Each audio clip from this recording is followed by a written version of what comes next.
we live? We are live. We are live. Okay. Hello, everybody. It's there. Nobody's in the chat yet. Oh, well. Yeah. Is anybody out there? There we go. Hey, Jack. So you've been working in your nursery, Roger? Yeah. Haven't you sold everything yet? Oh, no, we try not to sell out completely until about, first part of September. Wow. I try to get every dollar I can out of every square foot. I'm kind of greedy like that. Yeah, well, if you have a greenhouse, it pretty much has to be used all the time, right? Oh, yeah, that overhead's there, whether something's growing in it or not. So. Hey, Richard. How's the door?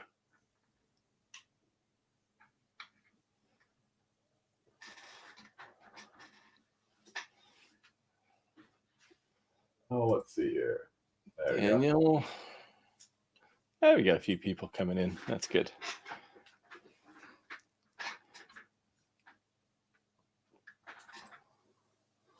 Wide open for suggestions on what to chat about tonight. So if anybody's got anything they want to talk about, let's hear it. So I can start by saying what I did this week.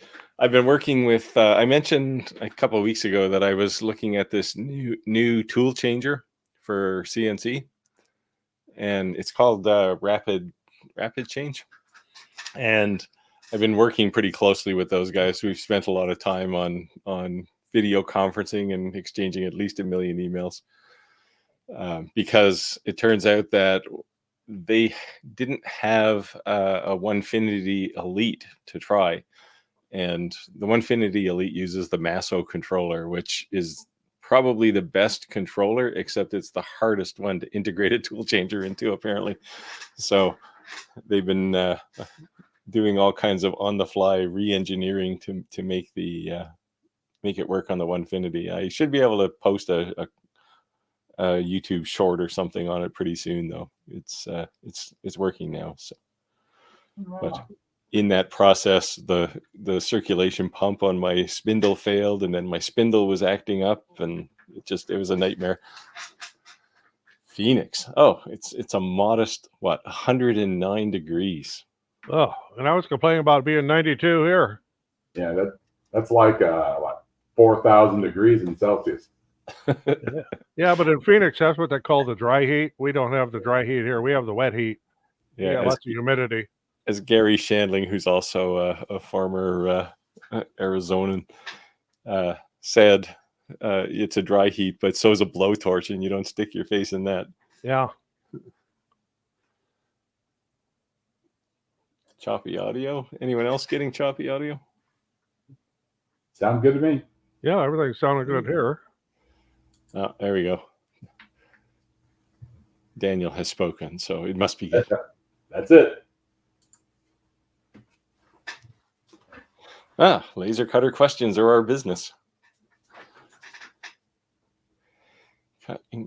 Yeah. So I did if you go and look on my channel, I did a YouTube short. Clackshack and I got into a little head-to-head on who could engrave things, and he engraved a piece of rice with an X-Tool S1, and I thought I would use the P2, and I was completely shocked that it actually worked on a P2. The P2 is an incredibly small beam for a CO2 laser. It is by far, if I was recommending any CO2 laser right now, I'd recommend that one just because of that. Now, the downside is, well, maybe a downside for some people, you have to use XCS. I don't actually mind XCS, though. I think it's pretty good. But yeah, it's good enough for doing engraving. Now, keep in mind, CO2 lasers don't engrave grayscale very well. So anytime you're doing an image, you're dithering it some way. And that's where diode lasers blow CO2 lasers away, because most of them will do really nice grayscale.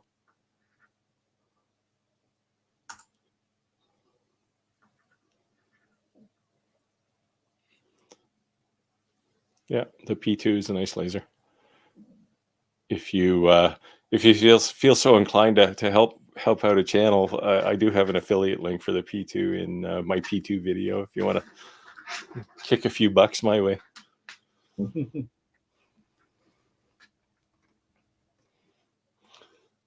What else did I do? So as I mentioned, I've been pretty busy for the last little while. So while I was sitting on my tractor cutting my 2 acres of lawn the other day, I realized that it was taking me, I have to cut it about twice a week. So I decided to get a robot lawnmower. So I'm actually going to put a video together of it. And the sole purpose is, well, 2 things. It doesn't burn diesel like my tractor, and it saves me 4 hours a week. So that's coming up. It's completely unrelated, but it is related to having a workshop because time is money, and I keep sitting on my tractor. The weather's nice, but it's not very useful. Anyway, that was my week's work.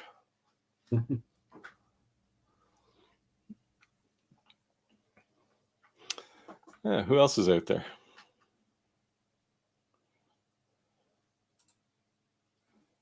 AI art. I don't know if you can love it or hate it. I think yes is the answer. I did a video actually on Kittle's AI image generation. It's actually not too bad. It's pretty good, in fact. I use it for anytime I just want to pop up some kind of an image in a video. I generally use AI to generate it because I got no time for copyright strikes or anything.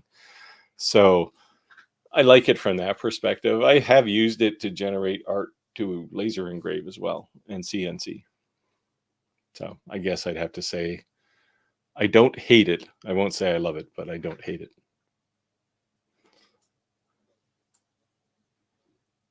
I am about to do another video. I'm building a new logo for my channel. Well, I've built it already, actually. And I'll do a little video on how I used AI to generate that logo as well. That's coming up probably in the next week or so. Reminds me of the movie Lawnmower Man. Yeah. I'm actually, so the one I'm looking at is one from a company called Mamotion, the Luba 2, and I'm shocked at the technology that's in these things. Like, it's not a cheap thing. I mean, the thing, like the top end one is like $4,000, but it's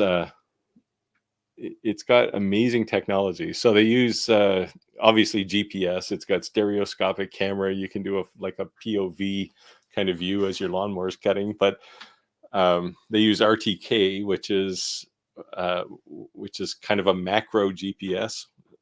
So all of this gets your lawnmower accurate to within like a centimeter. So I don't think it's going to run me over, but who knows? It's got all kinds of collision avoidance too. So I don't know, chase your cat around the backyard. yeah, I don't have a cat. I've got 2 Chihuahuas. I can chase them.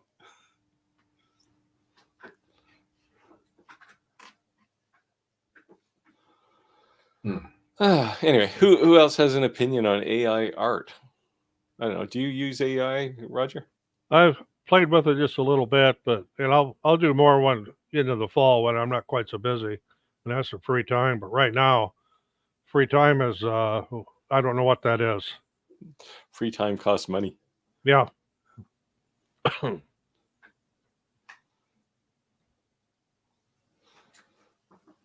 What'd you do last week, Conrad? Last 2 weeks, actually, because we were skipped a week. Just some of it was working in the garage, some of it was working late at work. I've got people burning vacation time, and so that just makes all the other work pile up. I don't miss those days. I have a really miserable boss, me, but he gives me a day off anytime I want. So yeah. I've been collecting more. I think I mentioned that I have a local woodworkers club or guild, and so every couple of weeks I get a call from Mr. Ken, which brings us the free birch. And so he keeps bringing the birch. I keep bringing home a carload of birch. And I spent most of this weekend pulling down shelves and stacking them back up again, making room for more. How much birch can you have? If it's free, it's me. Yeah, birch is actually nice if it's good and dry. It's really nice for CNC work, actually. It's almost all 4x4, anywhere between say 6 inches wide and 16 inches wide. Wow. They're just like pieces they're like offcuts of bigger planks. And so they're all like 2 or 3 feet long. Yeah. That's all right. You can do a lot with those. Yeah, I'm sitting there got all the things that I go, for the things where 3/4 ply is too expensive, I'm using free birch.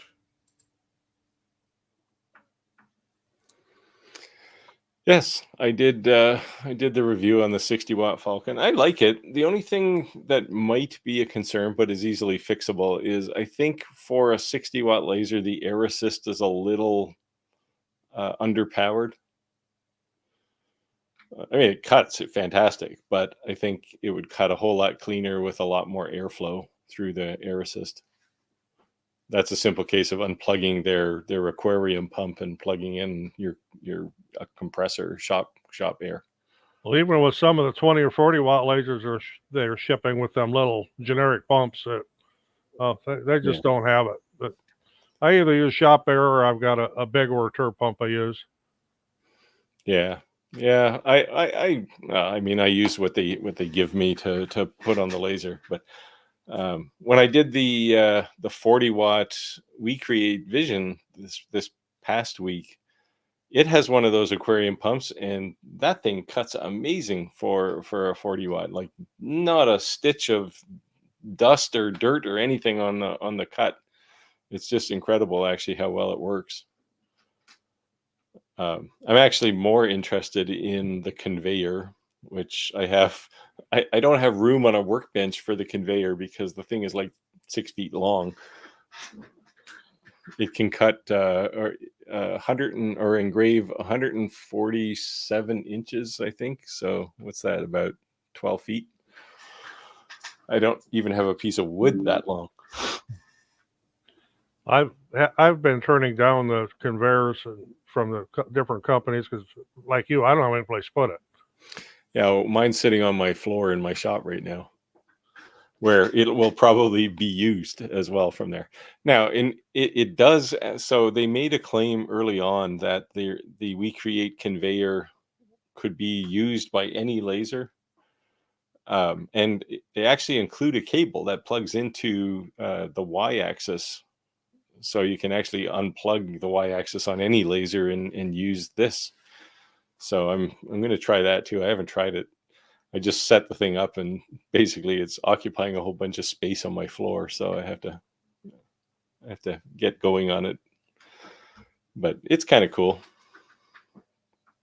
I can also finally use the We Create IR module because my We Create 20-watt was so old that it didn't support the IR module.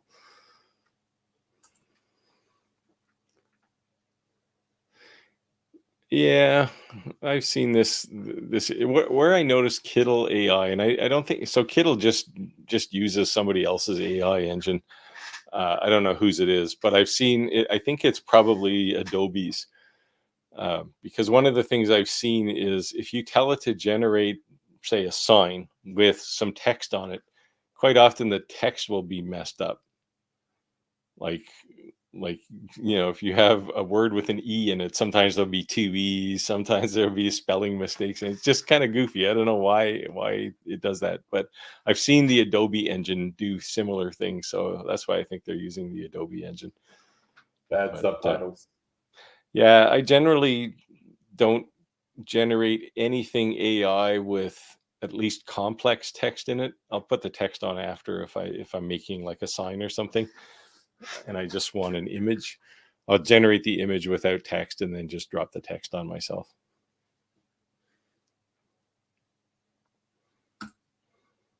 Hey, Herb, you must be new. Where are you from?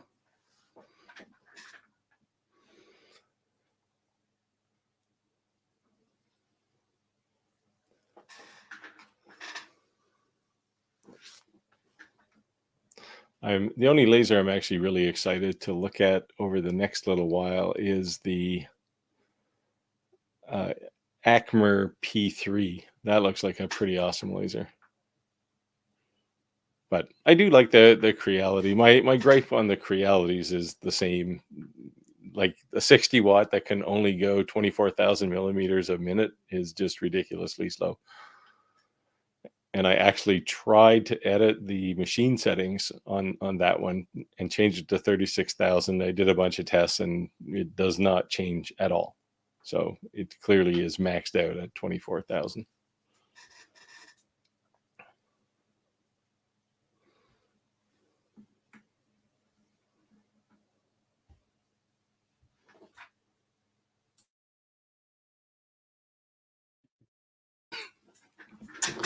Oh, what else is happening? We don't know where Rick is, by the way. Last week, his son had an accident, so he was taking him to the hospital. He's fine, but this week he's just ignoring us, I think.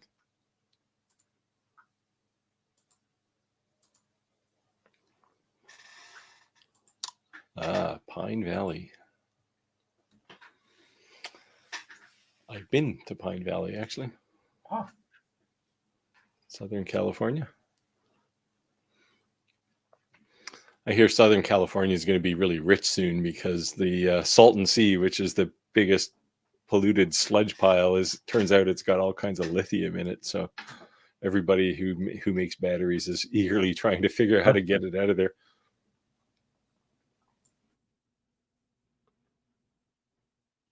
Without admitting they need it. Yeah, well, I mean, lithium occurs or is in natural seawater, but the Salton Sea is basically seawater that's been dehydrating for the last 200 years, 150 years. So the concentration of things like lithium has just been going up in it like crazy. They said there's like, I don't know, some ridiculous, like $500 billion worth of lithium in the Salton Sea.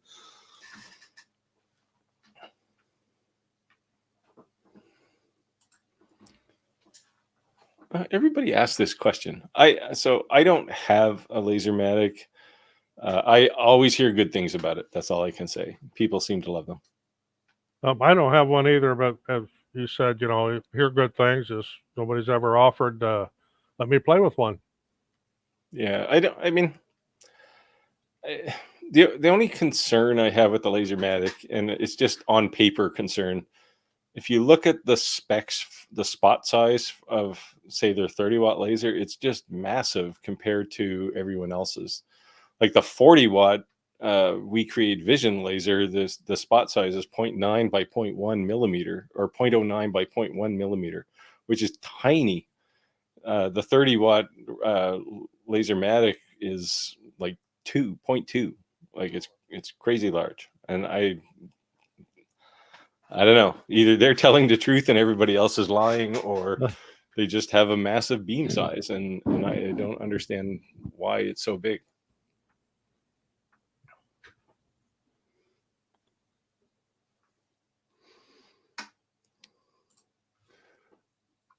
Let me just go have a look at it actually while we're here.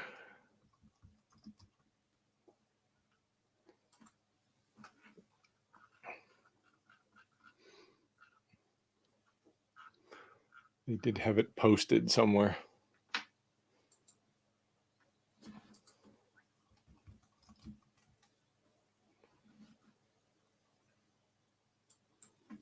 There we go.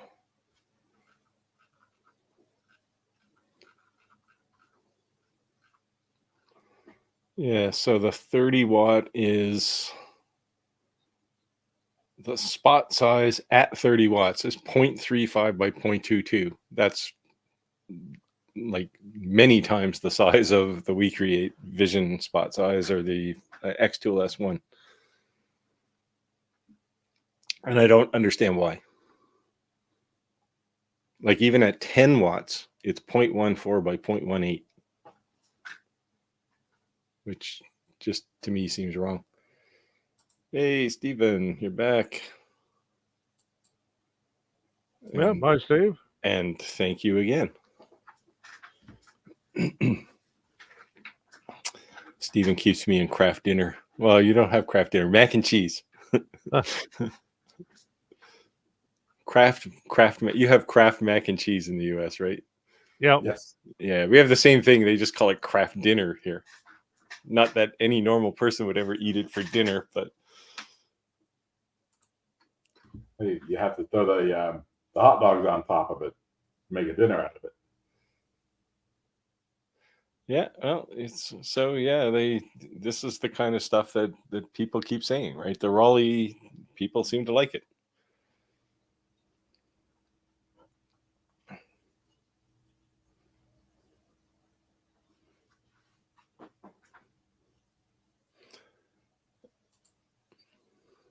AV. That's near, what is that, Tail of the Dragon? What's that? East Tennessee. Tail of the Dragon. It's always on my list of places to go. Isn't it on one of those roads that motorcyclists drive on because they're all crooked and? Oh yeah. That's most of Tennessee roads. Everything's crooked and twisted.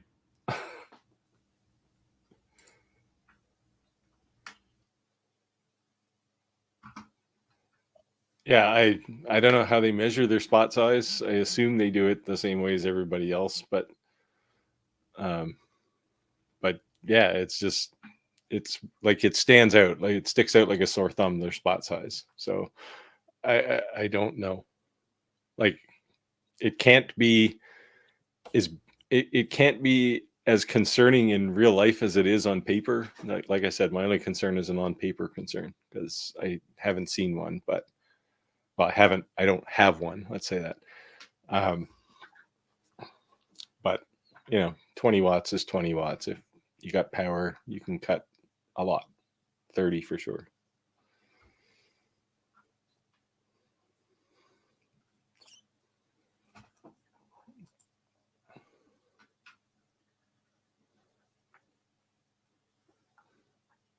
Well, go to it. There's lots of people buy all that layered art. Yeah. It's good. It's good weekend craft fair kind of products. Yeah. Well, we still call it craft dinner here. It's a little, we're a little slower, I guess. A little more laid back. We don't need the box to tell us what we're eating. It's glue is the short answer. Yeah. Hey, David. Sorry. Yeah. Roger was away. Conrad, you were away. Rick was off doing a family emergency thing, and I just got tired. So no one turned on the chat on the live stream.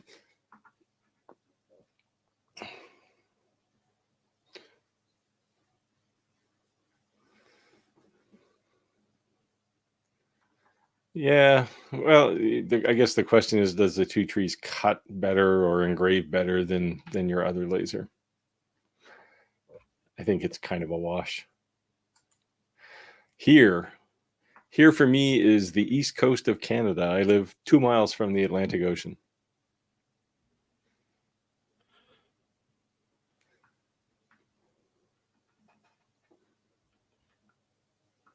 That pretty much puts us all in the same time zone. Yeah, I'm actually in Atlantic time. I'm 1 hour earlier. Oh, even earlier. No, And- see, I'm in Central. Yeah, so you're an hour later, right? Then Oh, and then I'm in East. yeah, the nicest thing about where I live, well, I don't know how far you are from the ocean, Conrad, but when I get really uptight, I just go to the beach. Yeah, I don't even swim in the ocean. There's too many jellyfish and sharks and things trying to kill me. But the beach is a nice walk. Newfie time. Hey, my wife is a Newfoundlander. I went to Newfoundland once. It was a Oh, did pit you? stop on a or a flight to Europe. Just like an unscheduled pit stop, or Well, it was military. It was a MAC flight. oh, so you were We were- probably on the mainland though, not on the island, right? It was just white in every direction. White? Oh yeah, that would have been Happy Valley Goose Bay. I don't know why it has two names, but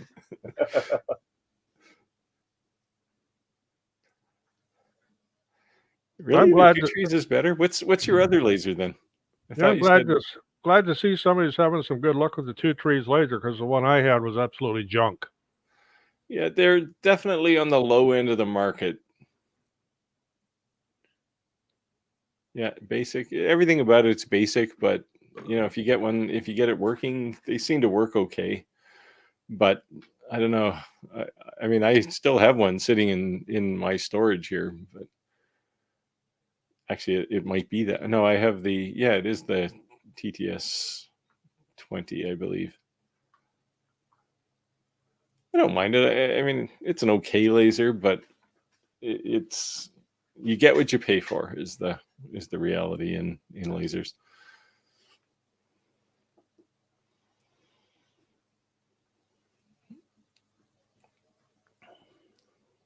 I'm waiting to see what Daniel's other laser is.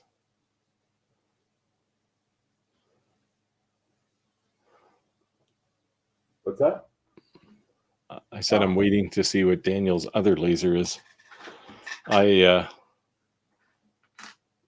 was looking. Somebody reached out to me last week to talk about some new laser. Let me see if I can find it. It looked different. It looked a lot like a Rolly, actually. I don't know if I'll be able to find it. I tend not. Oh, here we go. Oh no, that's I'll never find it.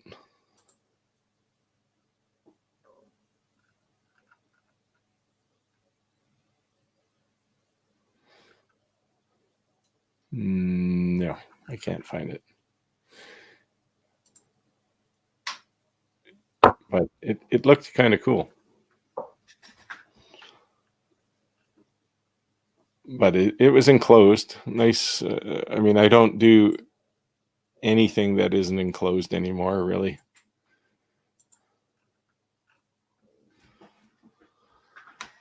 Here we go. Oh, there we go. That's why the 2 trees is better. Yeah. There's so many of these crazy off-brand things, and I mean they're probably all the same. Yeah, Atom Stack must have flooded the market with low-end lasers for all these third-party companies. Yeah, that's from working outdoors all the time, especially out there today and 90 degrees plus and in the sun. So, yeah. So I get confused with to be Mexican by some people. So that happens. I'd say so do I, but alas, I'm semi-translucent, so yeah, I like the Creality 60 watt. You have to need that power though. These 60 and 70 watt lasers are just getting a little out of control. Now the nice thing about the Creality is you've got the switch on top, so you can turn it into a 20 watt laser if you want. And it cuts where it engraves like a. Oh, I like that brand name there, Whizmaker. Don't you have one of these, Roger?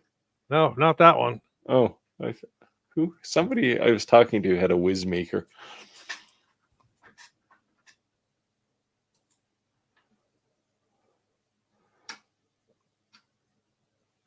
Yeah, there's I forget the name. It had a kind of a funny name,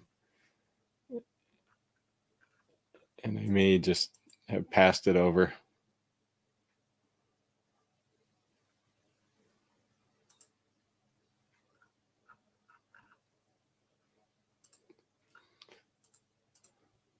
I'm never going to find it again.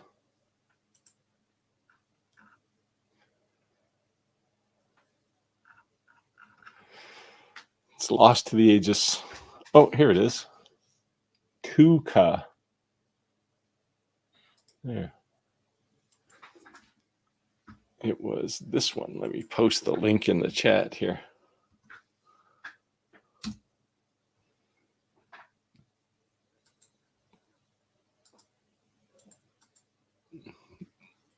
So it looked intriguing. It's not. It's functional, not friendly. I'd say it's just, you need a big box to put something in. They made a big box. It's not stylish at all. But yeah, it looks okay. Looks a lot like a rolly.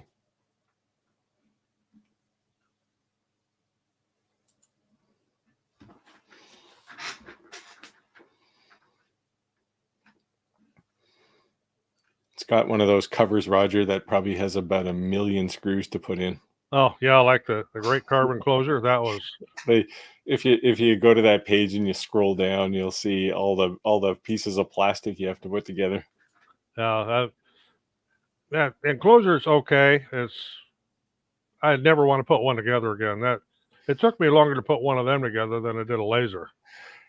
Yeah, that was I didn't mention this in my Creality videos, but the Falcon 2 Pro has you've got the two sides, you've got this roll top, you're trying to hold it all together while you put some screws in it. It's and all the plastic isn't hard on the top because it's a roll top, so it flexes.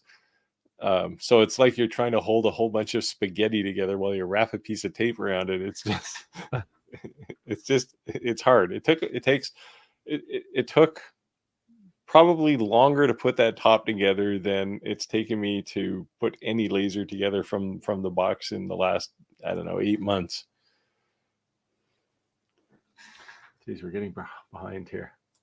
Yeah, Conrad's sporting a new do. His snazzy summer do for the hot Florida sun. The older I get, the faster my hair grows. I can relate to that.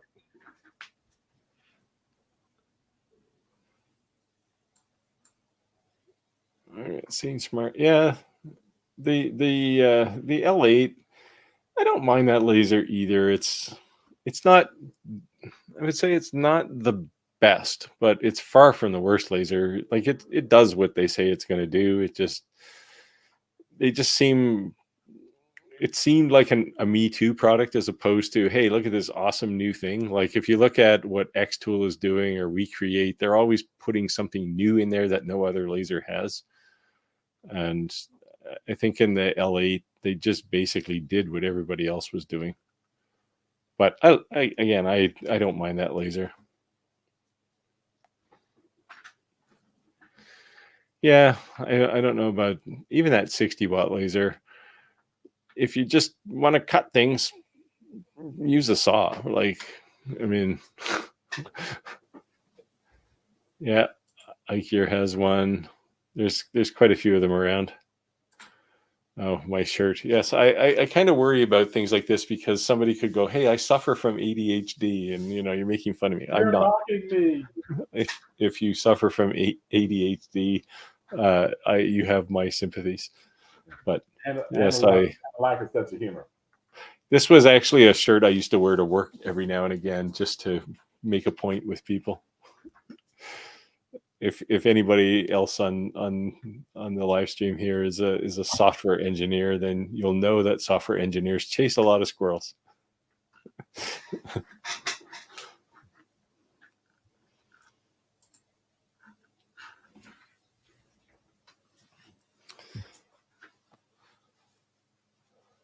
Yeah, I'm waiting for somebody to come out with like 100-watt diode laser. It's going to be about this big around and burn logos on the moon. Well, this is so definitely an open frame laser. There's no way I would get like a 70-watt laser. That's just asking for trouble, right? It's just not cool. But fortunately, most companies are now moving towards enclosed lasers, class 1 type lasers. I mean, even the 40 watts on an open frame are a little sketchy, even though they put their shield around there. Yeah. Yeah, you guys still got to keep the goggles on. Yep. And I think this is my general gripe about open frame lasers. Like, I don't think people who buy them appreciate how dangerous they actually are. And, I think it's only a matter of time before somebody takes one in the eye, right? And all of a sudden it'll become a big situation. I think that's one of the reasons why laser companies are moving very quickly towards enclosed lasers, because I think they're afraid of lawsuits more than anything. Yeah. Now, a CNC router can't do everything a diode laser can do, but at the same token, it can do more than a diode laser can do in other things. Certainly, like a 2.5D kind of engraving, it can do that. And had I known we were going to talk about CNC, I would have brought one. But lasers don't do 2.5 dimensional drawing very well on a piece of wood. CNCs are tuned to that. If you've got a lot of square corners, the CNC won't do that. The diode will. Yeah. Yeah. If you're making a hole to put a square peg into, a diode laser is not going to do it for you. Or a CNC is not going to do it for you, rather. I know this because on my workspace, I have a little slot I bury into my workspace for my tool setter, and it's a rectangular tool setter, and I always have to take a chisel after and chisel out the corners to make it square. And it's just like, I wish I had a diode laser. Oh, well, come back next week and let us know what you think of the 30 watt. Like, I have never heard anybody complain about them. So yeah, get a copy of Lightburn and off you go. David, is this your first laser by any chance? Oh no, you said you have some. Oh no, that was, yeah, you said you have some other lasers, right?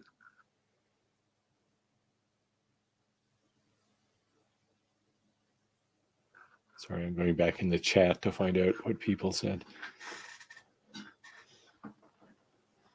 because it would be interesting to just see an unbiased opinion. Like most of my perceptions of the Lasermatic come from Rich over in Louisiana, hobby guy, and he's of course a spokesperson for Lasermatic, so he's probably a bit jaded, but he's a good guy, so presumably he wouldn't have taken on that job if he thought the laser was terrible. Well, Rich's thing used to be everything Monport, so yeah. See, I've turned down those kind of offers because I don't want to have to talk and say good things about a particular brand, right? I'd rather be able to say, oh, this aspect of this laser is great, but this thing is terrible. Like the Creality Speed, right? It's always bothered me is why do they make it go so slow when you compare it to like an IKEA laser? Those things go at like 96,000 millimeters a minute or something. It's just, I mean, it's all marketing, I'm sure, but if you're cutting a really big piece, it'll cut faster definitely than a slower laser. If you're cutting little squares out of big pieces of plywood, it's not going to make any difference. But anyway, I'd be happy to hear your opinions of this, David.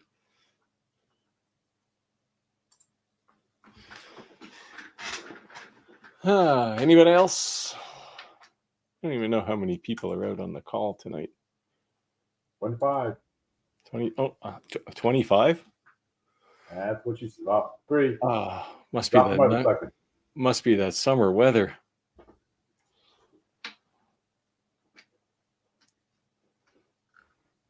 Yeah, I don't know where Rick went tonight. He didn't even send a message. It's like my kids, they just disappear and they don't leave a message to tell you where they are. Nope. No email from Rick.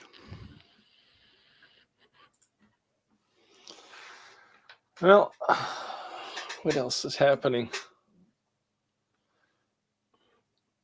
So you said you're doing a video, Roger? Your deck Yeah. video? Did my video with that's anybody out there that's gonna try to get into doing YouTube and recording your own videos. We were talking before we went live tonight. I did a video on the weekend, and part of it was narrating what I was doing on a laptop. When I went down to edit the video, there was no sound on anything I did with the laptop, so I get to do that over or do a narration over the top of it. So does this mean you have to tear the deck down and rebuild it again? No, it wasn't on the deck. This was on making laser patterns and something a lot of people overlook. Where do you get your patterns? And you're cutting out these shapes, and well, yeah, you can download stuff from the internet all over the place. But if you look at a scroll saw book, there's all kinds of cool patterns and stuff you can cut with a laser in there. All you have to do is scan the image and turn it into an SVG, and that's what the video is about. That should post this next week. I'll be interested in that one. There, Daniel is one of your kindred spirits here, Roger. He's a sublimation guy now. Oh, yeah, we do a lot of that. I do that mostly in the fall and winter time when I have a lot of spare time. We just make a whole ton of them. And then when people order them, it's easy to just ship them. I've only sublimated one mug. I did one for my wife. I gave it to her and she looked at it and said, "Why'd you make that?" So that was the end of my sublimation career. Well, a real popular thing we do with sublimation on coffee mugs is pictures of children. I mean, babies and toddlers, and then parents give them to their parents and grandparents or whatever as gifts. So that's and we get more for those because they're all custom, but that's a pretty good little sideline there too. It's real popular close to Christmas. Yeah. See, and that's what I did. I did a picture of an image of her dogs. And she looked at it and went, "Well, I can see the dogs right there. I don't need a mug." So I was crushed.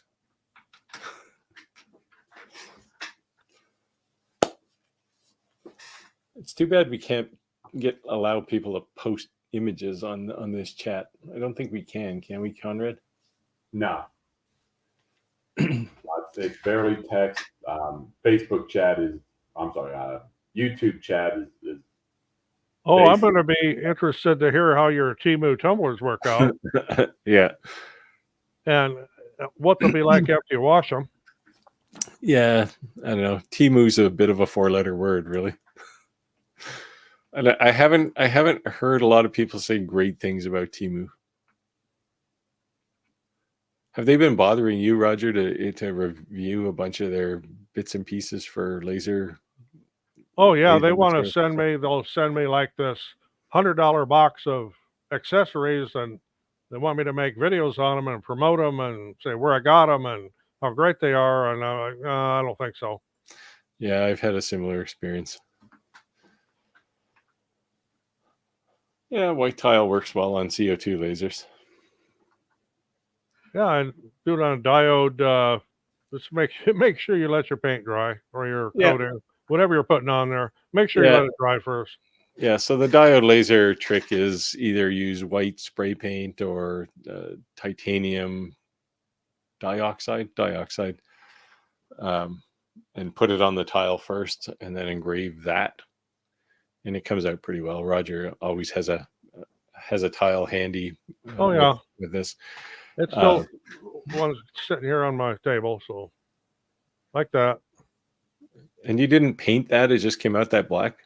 That was the black is just from titanium dioxide and alcohol. And then we did I've still got these sitting here from a couple of weeks ago. I haven't cleaned my table off. We do the eagle here too. Yeah, see, that's more the shield at the bottom is a little grayer than your trees. Your trees are black, like they're jet black. This is an SVG here. This is a bitmap. Or JPEG rather.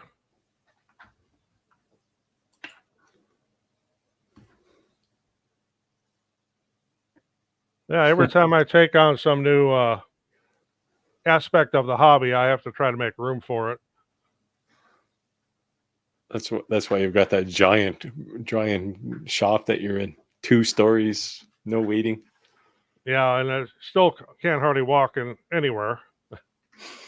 Little pathways, it's all mouse maze everywhere.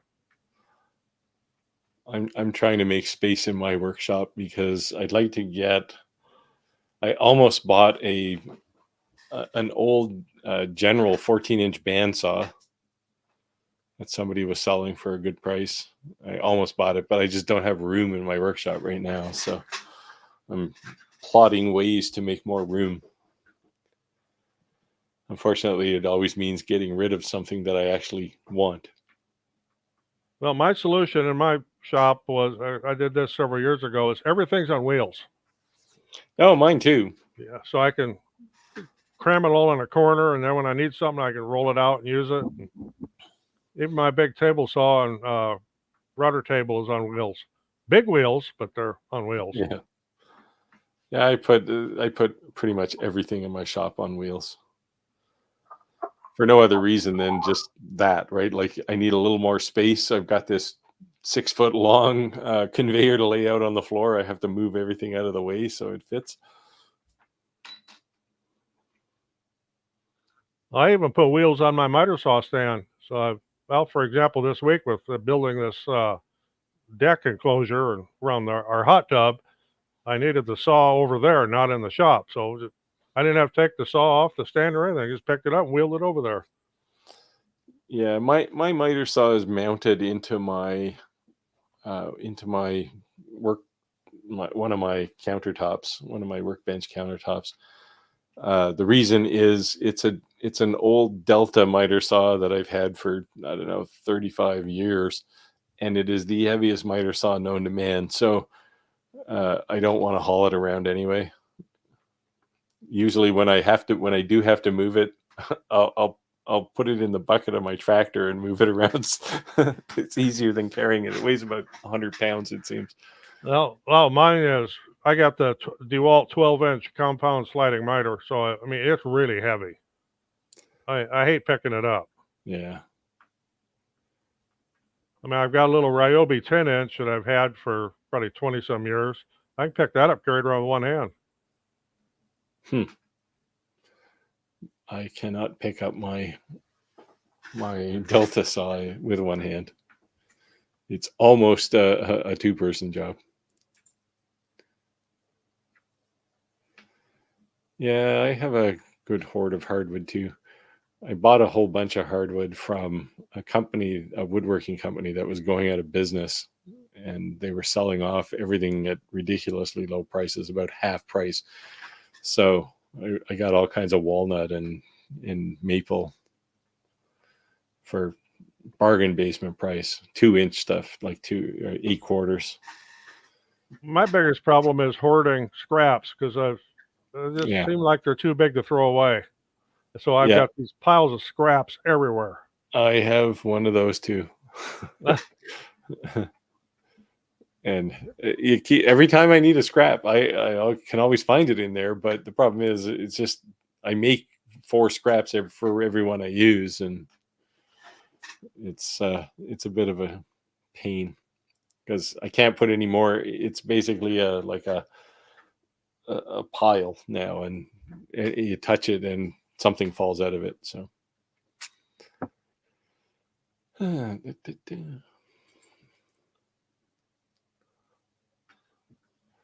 Titanium dioxide, I assume it's toothpaste, and water, a few drops of color. Yeah, I've never tried. Have you tried tinting the titanium dioxide, Roger? No. Yeah, I haven't either. If I'm doing a lot of tiles, I'll use a titanium dioxide and alcohol mix. Otherwise, if it's just a few for a special order, I'll just use Rust-Oleum paint. Strip it with acetone. Yeah.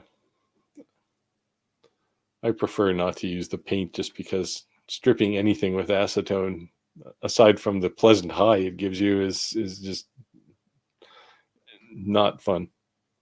We have lots of acetone here because I do a lot of fiberglass work too. So That acetone's kind of a staple when you're doing fiberglass. Yeah. Didn't think anybody did fiberglass anymore. Oh yeah, I love messing with boats. Well, yeah, you got your as you say, what do you say? It's a hole in the water that you pour money into. Is that Yeah, what you that's say? right. Yep, and I got 3 of them. So I have a friend back when I was in high school. A friend of mine worked at the local Chris Craft manufacturer where they were making boats, and yeah, he'd get covered in fiberglass threads, and he'd wind up bathing in this big vat of acetone they kept on the floor just to get all Yes. the fiberglass off of them. That cannot be healthy. Oh yeah, it was the '80s. Oh, yeah. All you really need to get fiberglass off you is cornstarch. Works great. Just rub yourself down with cornstarch, take a shower, and it's gone. Although you look like the Pillsbury Doughboy for a while, but That would get rid of the filaments, but not the resin, right? no, I don't get resin. I may wear a Tyvek suit. Yeah. No, you're trying to get the resin off you that's tough. Yeah. You just have to wait until the skin it's attached to falls off. Yeah. Yeah, we've got a spot in our driveway where I spilled some resin and didn't see it when I did it, and I bet it's been there for 15 years, and it's wears real well. Yeah, baby powder is another thing to use. Yeah. It'll make you smell nicer too. Yeah. Than acetone or cornstarch. Cornstarch doesn't smell like anything.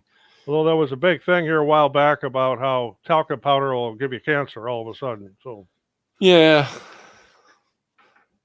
I saw somebody posted a study now, and again, no offense to people who are vegetarians out there, but the plant-based, hamburgers and things are now apparently suspected of increasing your chances of getting heart disease. It's like, I guess if you ate the beef, it probably wouldn't be as bad as that.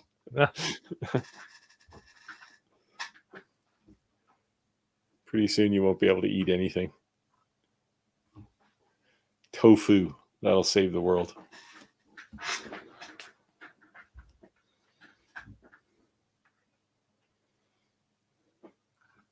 No laser questions out there tonight? Wow, we're slow.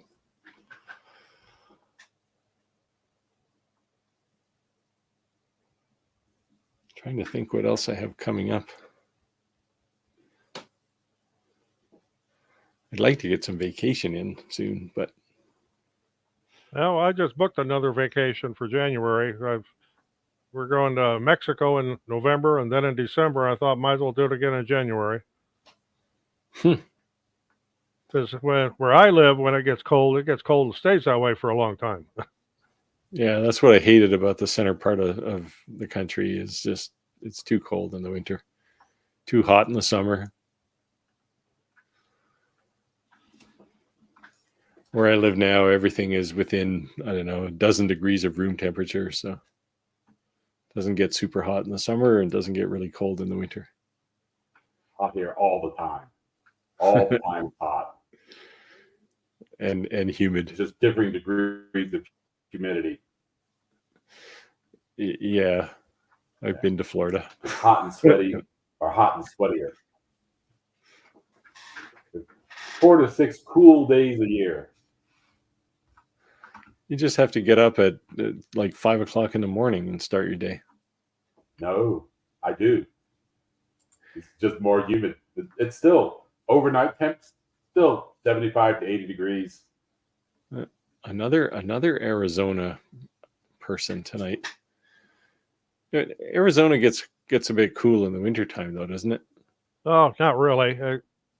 It doesn't like it freezing down there, but it gets it probably drops down into the 60s and 70s. Well, that's not cold. Ohio. Hey, Al. Thanks for coming out. Rolling tables and benches. Well, you can make your own pretty cheap. Do you have any Do you have any commercial benches, Roger? I have one stainless steel one that's from Vivor. I did a demonstration video on. Actually, that thing is rugged, solid Uh-huh. stainless. Otherwise, all my carts and benches I built myself. A couple of are janitor utility carts that I just converted. I picked them up at an auction. In fact, my Monport laser is sitting on one of them, and I can A try to CO2 roll it laser? around. Yeah. Wow, it must be a pretty sturdy cart. Oh yeah, they are. They're super heavy duty. They're made by, I guess they're made by Rubbermaid, but it's a real hard, thick plastic. Then I've got another cart that I made out of a overhead projector stand. For those that are old enough to know what an overhead projector is, that was something I grabbed at a yard sale or something for just $2. I'm certainly old enough to know what an overhead projector is. Remember sitting through a lot of classes where the overhead projector and Yeah.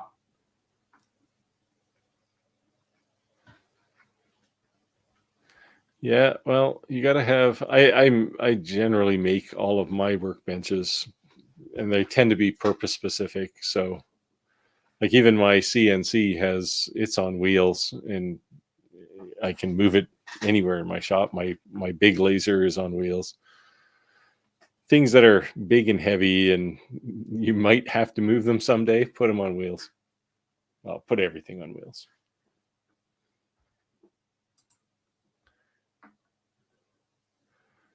Huh.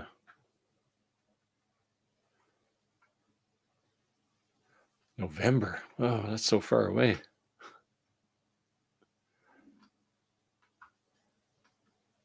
Yeah, I've thought about putting a diode laser on my Onefinity, but I just look at it and go, well, unless I want to engrave something that's like 4 feet square, I just look at it like that's just an excuse to occupy my CNC rather than just use a laser. So I don't know. But there are definitely use cases for having a diode laser on a CNC gantry, usually involving big engraving. Yeah, Husky benches. actually the U.S. General ones from Harbor Freight aren't really that bad for the price. It's cheaper than building your own out of 2x6s. Now, one of my goals is to build a rolling workbench that I can leave outdoors. And I haven't quite figured out how to build it that it would not warp and twist and everything else out in the weather. Even treated wood. I mean, that stuff. Yeah. Well, once you like- cut it open, the treatment's on the outside. You start cutting into it. You're going to leave big opens. Yeah, make it out of aluminum. Oh, yeah. My With a stainless steel top.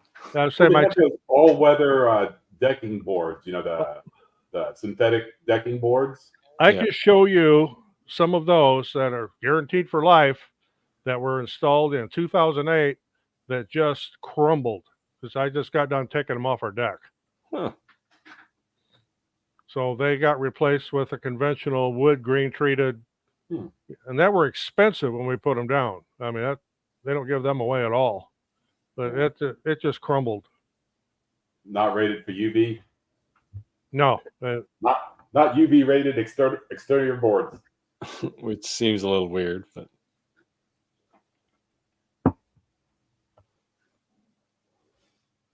I've used the composite decking before and never had any problems, but I haven't used any of the cheapy ones. the wipe is fun to work with.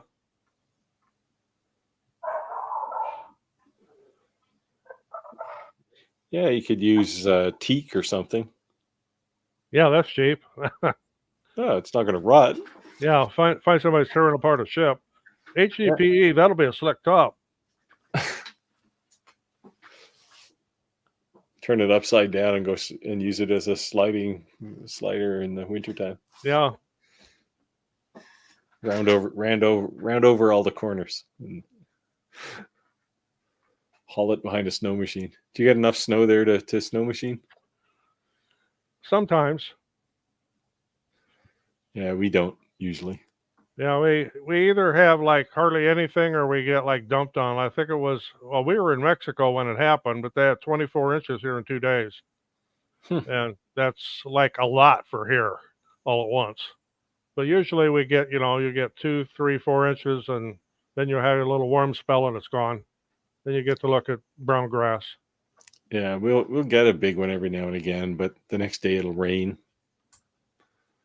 Granite or marble. I think we're going the wrong direction on the price. Yeah. Or maybe go raid the cemetery. I'll just pour a I'm concrete slab joking, on of course. top. Concrete slab and some rebar, you'll be fine. PVC, yeah, that would do it. Yeah. Well, they make you can get PVC fence boards too. Just use those. Although I think for PVC fences they're hollow in the middle, so they are hollow. Well, get more concrete in that. Yeah, put something in it. You can get PVC trim boards, being all the way up to I think like 1x8, and they're solid all the way through. But boy, they're pricey. Yeah.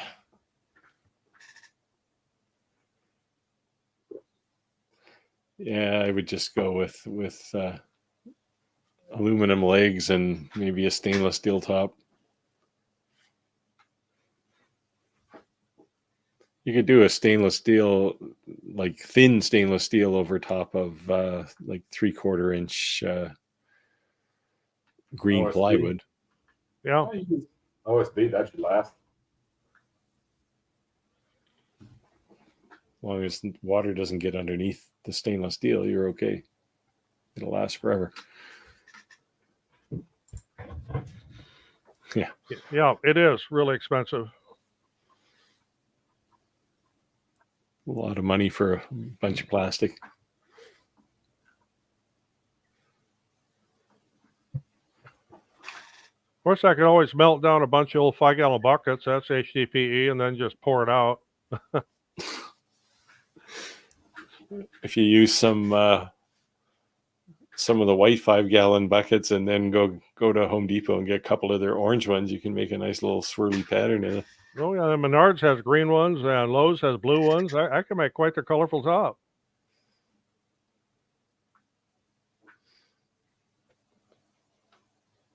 I'm not familiar with that. Yeah, I'm not either. There you go. Epoxy over wood. You know from your driveway that epoxy is good. Use boat epoxy. It's good for outside. Well, yeah, that'd be UV resistant. Like the pourable epoxy used on bar tops will not take UV.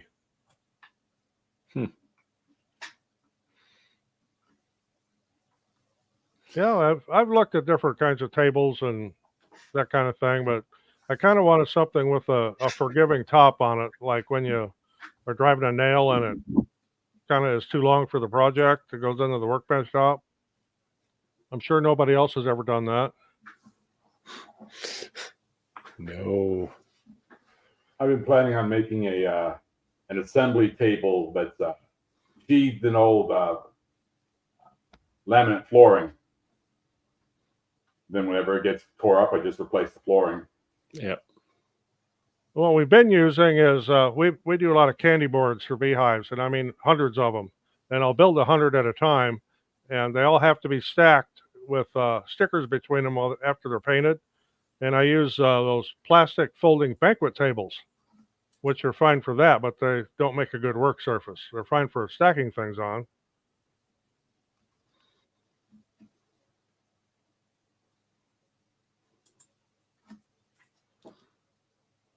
I've gone to look at what Advantech is.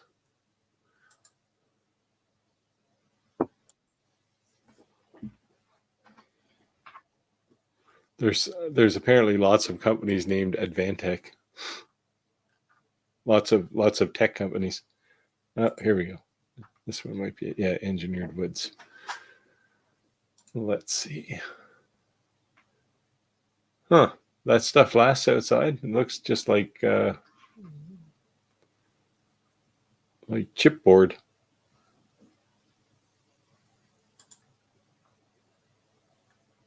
I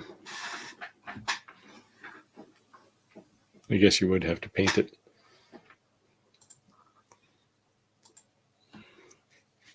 Oh, well, I need time. And the thing with the pressure washer, Lido Dota surface cleaner I just did, that thing was absolutely amazing. And I get things to review every once in a while, and I accepted that because I actually had something I needed to do with it, and I wanted to see how well it would work. And by God, it really worked.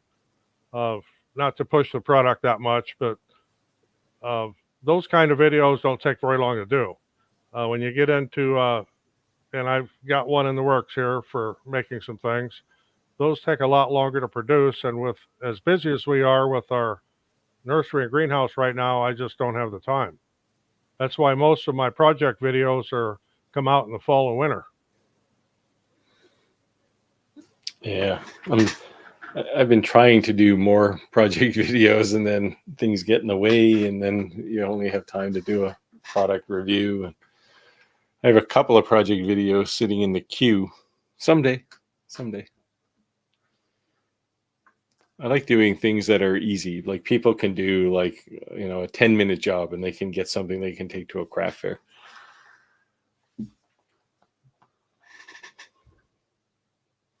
Yeah, there you go. It's like OSB.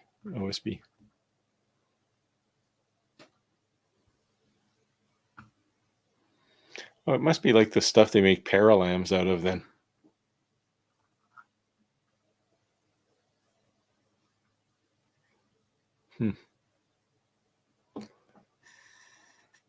Anyway, lots of ideas for you. I'd still go with the steel table, but yeah, that's. So I just need a forgiving top on it for them little oopsies. Well, stainless steel is pretty forgiving. Don't sound like it rung bell. My TIG skills aren't real good though with stainless and aluminum. Yeah, well, you'd have to screw it on. Either that or make it all aluminum. Put like a 1/4-inch aluminum sheet top on it. Oh, we saw that one. Oh, it's a quiet bunch. You can get one of those black top external barbecue grills and then just multitask on it. Yeah, at the same time. You can do your project work and cook some burgers at the same time. Yeah.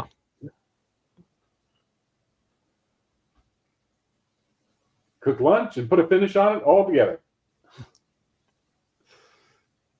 Yeah. Just don't put the lacquer on the wrong thing. One of the guys I used to work with has a welding table that he built himself, and the top is a piece of 1/2-inch thick steel plate. You do not move that table. I was going to say, is it on wheels? It's got C-channel legs, and that thing is just massive. But he does a lot of welding, and that's what he does. But boy, that fab table he's got, the only way he can move is with the forklift. I have no desire to weld things. A couple times companies have come to me and said, "Hey, we got these wonderful TIG welders. Would you like one to review?" It's like, no. I don't have the skill to weld anything without turning it into a pile of molten goo. Well, I'm pretty good with a stick and MIG, but TIG, not so much.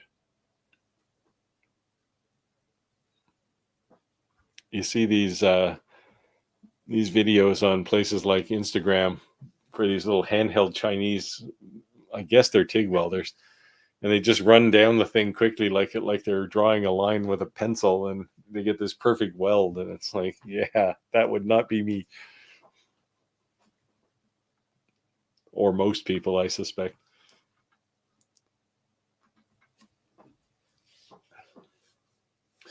I've been trying to do some CNC projects too. I managed to get the CNC bowls done. but I have a couple more projects I want to do there as well. I'm still trying to find some time to do my chessboard project, but that's probably a winter project.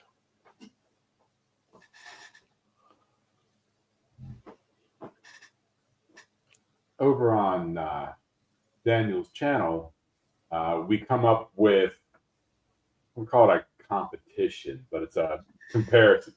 Given a vague topic, have everybody make a thing, that fits the parameters of the competition, and then you just send in pictures on what that thing turned out to be, and then he picks a top percentage of good ones, shows them in a video, and and then picks a winner on creativity given a theme. Cool. And so a buddy of mine does a thing every year called the 2x4 challenge. yeah, we just you start with an 8-foot piece of 2x4, and you make whatever you can, and a bunch of them get together and do it, and they come up with these crazy ideas sometimes. Yeah, the last one was a 2x4x6. So yeah, they just had that one. He announced what the next comp is going to be for the next coming month or so. Ah, yes, I've been meaning to make another business video. Again, I have the outline done for it. I just have to get time to do it. Summertime is just brutal for everybody, I think. So, And I've done a few of the business oriented, especially with shipping and how to maintain inventory and that kind of thing. But it's been a long time since I've done anything in that line. yeah, I like doing business videos. Although I had somebody complain that one business video I did wasn't specific to lasers at all, and it's like, okay, you're selling a thing. It doesn't matter if it's a laser. It doesn't matter if it's a project. Selling is selling, and you're appealing to a particular psyche of human beings. And the fact that you're building a project to sell to somebody, it's not irrelevant, but you have to know from the psychological perspective how you're going to get somebody to buy something. And so good business videos tend to be more generic about just how do you make money, as opposed to how do you make a thing. And I did push back a bit on the comment, but I do like making business videos. It's just so much to do, because we all have businesses too, right? So it's I started 3 different projects today, in fact, to get them done, because they're already long overdue.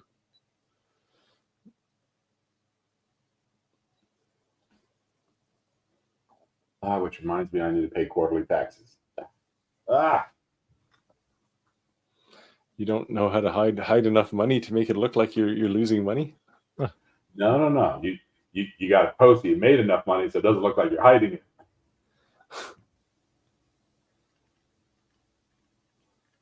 I haven't shown a profit in my business for years.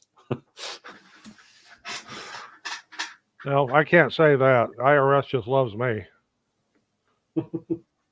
We have a lot of things you can write off in Canada. So yeah. Well, at some point, though, any accountant will tell you at some point you have an expectation that you're going to make profits. So at some point you have to show some profit. Yeah, but this is sales tax. So, I mean, I collected it to come out of my pocket. I gave it back, so it's not a big deal. Yeah. Yeah, that one's a necessary evil. Well, at least necessary to the government. Mm-hmm.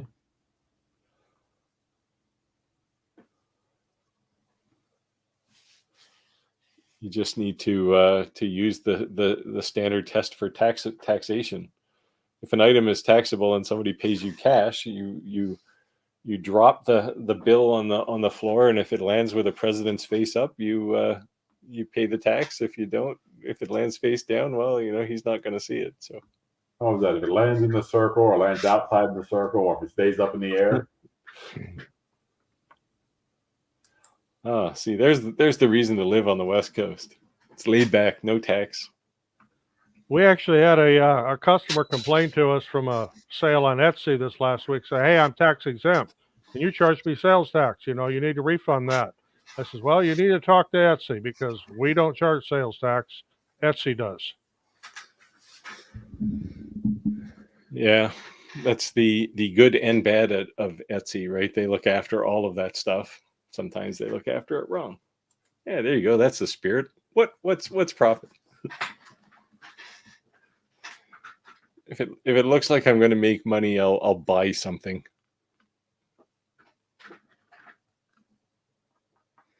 Every woodworking business needs a Ferrari, right?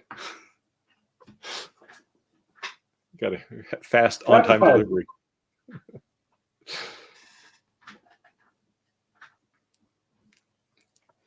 I don't need to hide that kind of profit, unfortunately. Yeah, you've inspired me, Daniel. I'll do another business video soon.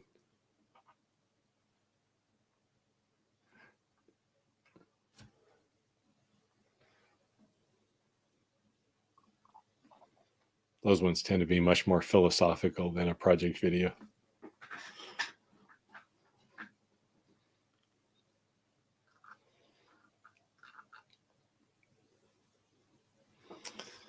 Any questions out there? Maybe we get to go to sleep early tonight.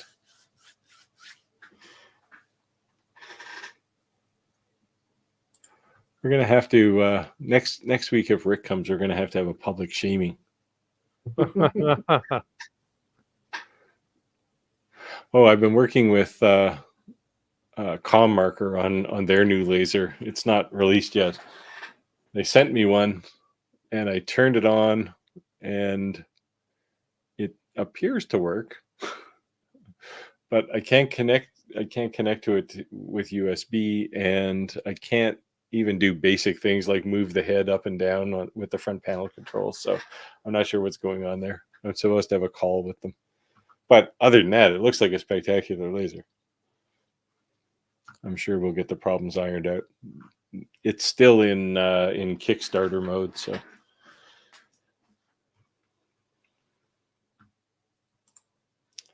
$3D printing. Well, I'm going to be doing I need to do another kind of update video on two of the newer 3D printers I've got.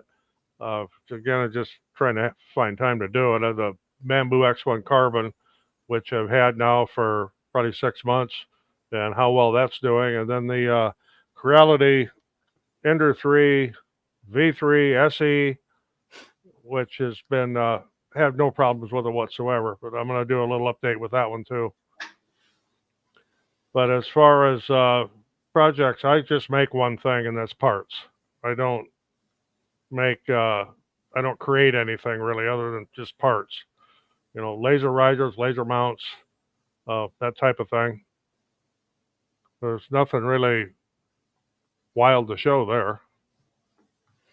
Yeah, 3D printing tends to be an on-demand thing for me as well. I need a piece of something, I'll just go design it and print it out. Maybe there's a reason to have a video there. The whole inspiration from design to actually holding something in your hand.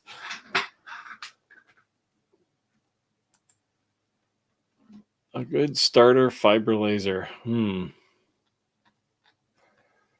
There's lots of them.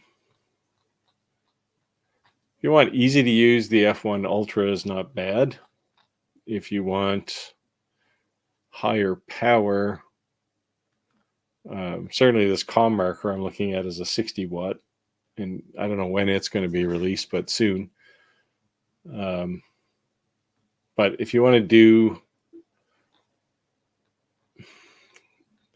so when you say starter fiber, what you're saying is, how do I disappoint myself by buying a fiber laser? Because the starter laser is going to be 20 watts, and that's generally the bare minimum to say you have a fiber laser. The F1 Ultra actually does pretty well for a 20-watt laser, but really, if you want to do serious things, you want at least a 50-watt, and that means it might be a good laser, but it's probably not a starter laser because it's going to cost you quite a bit of money.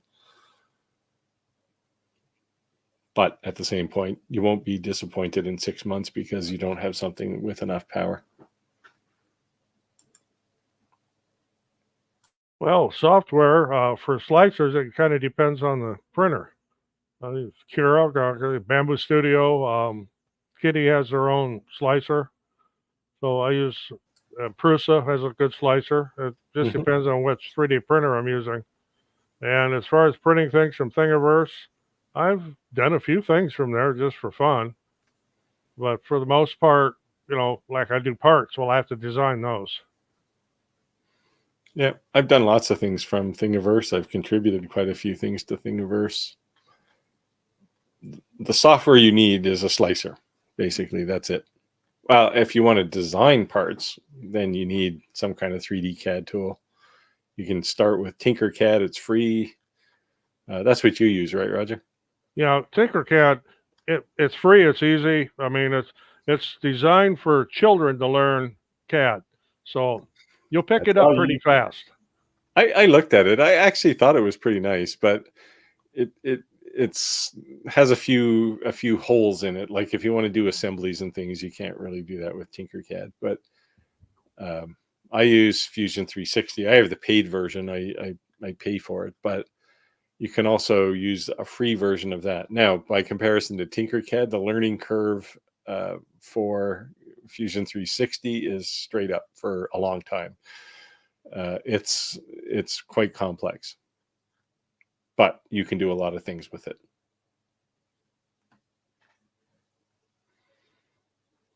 But somewhere in between, there's lots of 3D CAD tools. Just pick one and start using it. Onshape, I've never heard of that one. Yeah, Onshape is one. I've looked at that one too. I thought, I don't know, and Daniel, if you use it, you can let me know, but I thought it was kind of expensive for what it does, given that it doesn't really do anything that Fusion 360, the free version of Fusion 360, doesn't do. But it's probably easier to use for sure, that at least easier to learn than Fusion is. I played with it briefly, but I was looking at another one just recently, and I forget what the name of it was. There's quite a few emerging, in part because the kings like Rhino and Fusion 360 are fairly expensive if you buy the commercial version of it. So there's a real inspiration for people to come out with free ones. There's FreeCAD, which is another free 3D one. Yeah, I've played with FreeCAD. That's also got a very steep learning curve. Yeah, the usability of that one isn't, I wouldn't say it's the best. But you keep reminding yourself, but it's free. It's got free right in the name. So, but it's powerful once you kind of get over the hump.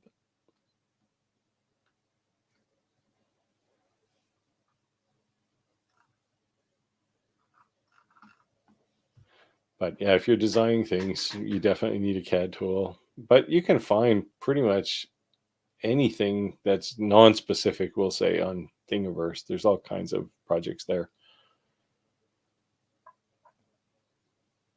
Well, I got a project here that's come from Thingiverse. This is for cleaning weeding tools when you're weeding graphics from a vinyl cutter. Yeah. Drop the little pieces in there instead of having them stuck all over your hands. I have one of those too, similar, but not that one. I generally have a bunch of things from Thingiverse, but since I've cleaned up my office and turned it into a studio, I can't find anything anymore. You can make little racks to hold things, and yep, that's from Thingiverse. Oh, well, actually, this one wasn't from Thingiverse. This is just a little cabinet. This is one of my first designs in Fusion 360, actually. And it's all 3D. Even the hinge on the back it's got a long pin. Yeah, I use it, if you can't tell by the noise, to hold a bunch of screws, 3mm screws.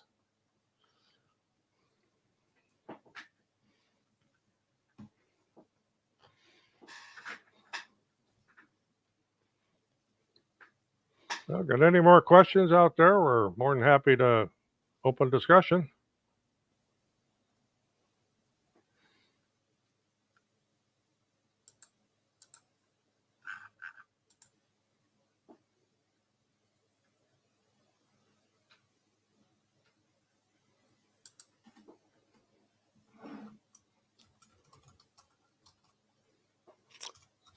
I might have just awoken the comm marker gods. They just sent me an email.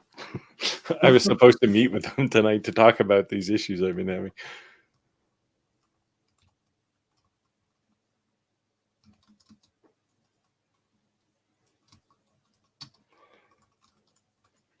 Let me mute here so you don't have to listen to me.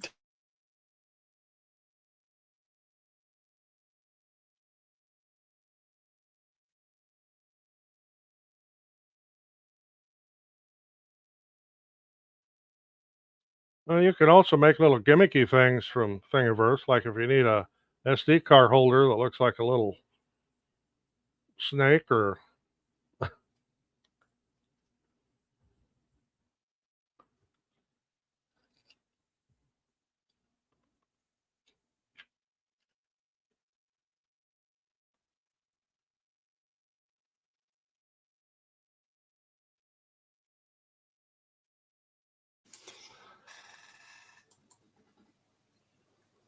oh yeah, and I made them. I was going to say, when did Cricut come out with 3D parts? I printed the parts for him. Yeah. They were big. I had to use a LK5 Pro longer 3D printer to do it, and then do it diagonally. Printables, yeah, it's another site with Yep. models, but a lot of times they just grab stuff from Thingiverse. Yeah, Instructables does a lot of stuff too. They tend to be, well, it's not specifically 3D printing, but most of their stuff is available on Thingiverse too. There's a lot of these sites. What's there's another one like Cult 3D or something. Is that it? Haven't been to that one.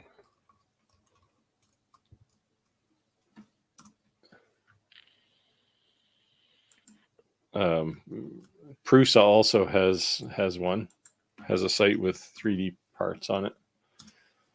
My problem with those sites is I'll go on the site to look for something maybe specific, and then pretty soon I'm looking at everything, and then next thing you know, it's 3 hours later, and I should have been to bed. And Yeah, I guess I didn't need to post the Creality K1 test cube, but there's a bunch of stuff there. You can have a look there for parts. These guys tend to be more focused on parts for things, like practical things, as opposed to a little plastic boat. oh yeah, the benchy.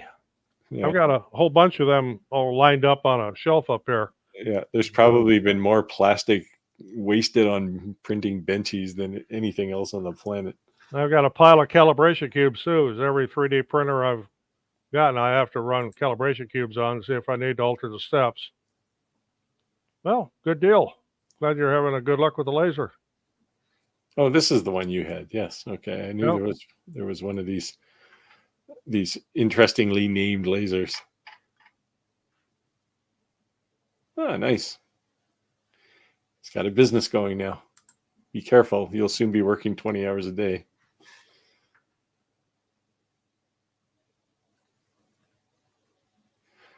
Yeah, where you'll find use for 3D printers in your shop, other than the kinds of stuff Roger does, is things like nozzles for air, for vacuum systems, for any specific kind of tool. You can just most of them you'll find online, but you can certainly create them yourself pretty quickly. That's what I tend to use things like 3D printing for. Yeah, Or wet or a dry block. vac adapters. Yeah, wet dry vac adapters. I've made quite a few of those because Yeah. nobody's got all the same size hoses. There's no standard there.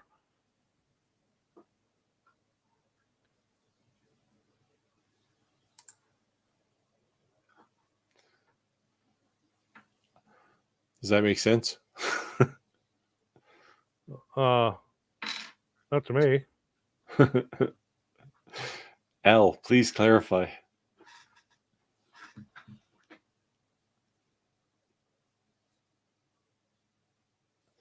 Yeah, I did a bunch of parts for my Onefinity Elite to mount a bigger drag chain on it, so that I didn't have to have the liquid coolant hoses sitting outside the drag chain.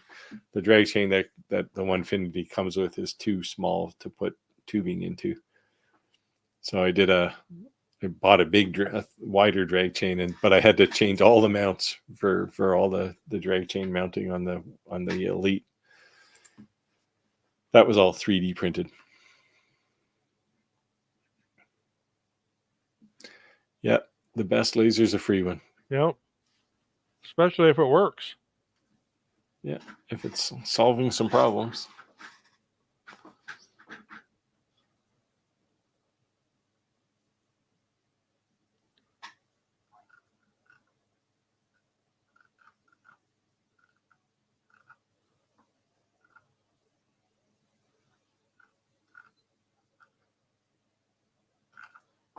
What else is happening here? Oh, here we go. Herb.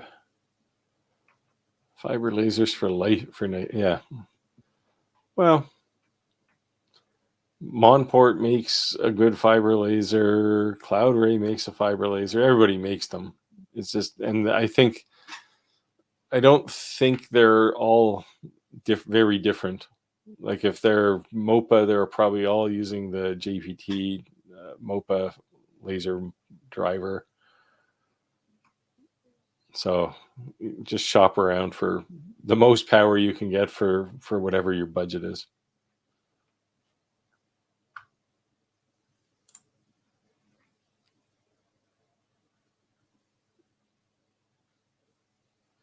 Yeah. Is this a CNC module, Daniel? Oh no, the Might be on the laser. Adam stack. You had to tram a laser module?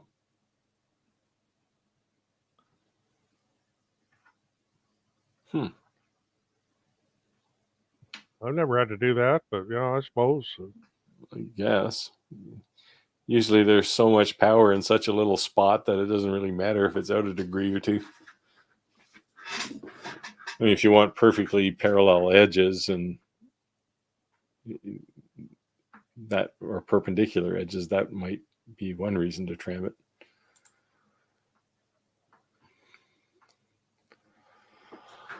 Mobile engraving, like a slide out drawer in the back of your SUV, and you can just maybe not that mobile.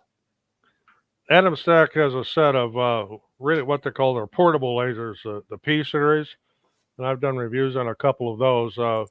Two of my grandsons have the lasers now, but they're too small for anything I do. But it's good. They were good for them to learn on.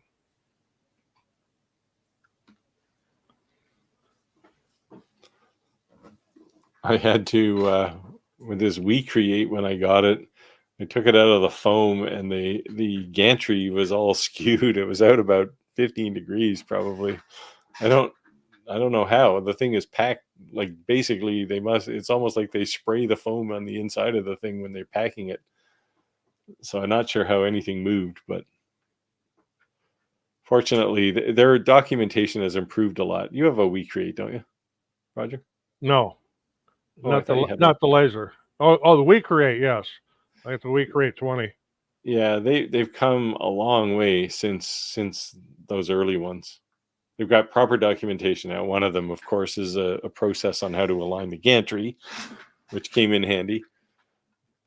But Yeah, it's definitely right up there as far as my favorite lasers. Actually, it works, and the only downside is it's maybe the workspace is maybe a bit small, but I guess that's what the 147-inch conveyors for.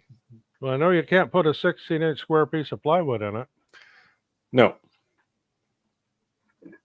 you can put an 11 by 24-inch, 23-inch piece of plywood in it. That's always the problem, though, right? Like laser companies and the people who make materials don't really talk to each other very much. Like even my big CO2 laser, it's 2x3, not 2x4. So anytime you buy a piece of material that's 4 feet long, you have to cut a foot off the end of it.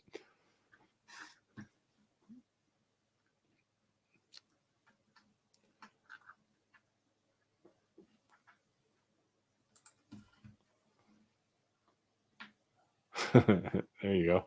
Well, find you a divorced soccer mom, and they might have a spare minivan. I might have stereotyped a few people there, but Yeah. The opinions of Roger don't represent the opinions of the yeah. channel.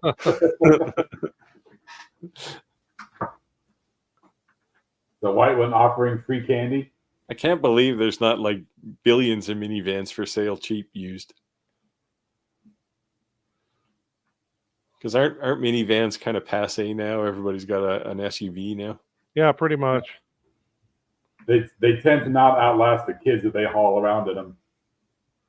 One of the vehicles we own is a full-size Chevy conversion van.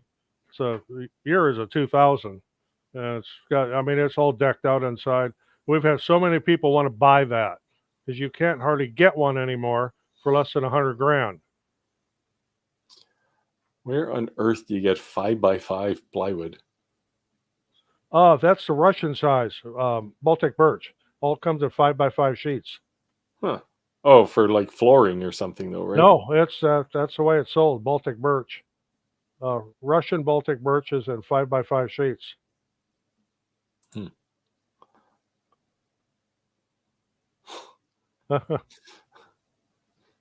Doesn't say free candy on the back.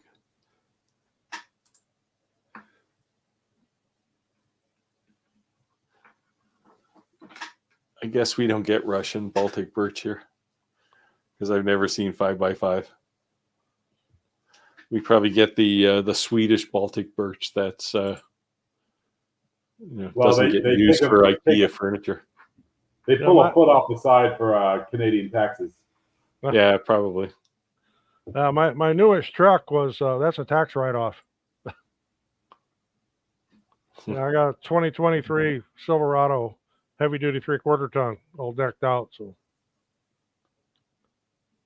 plasticity CAD.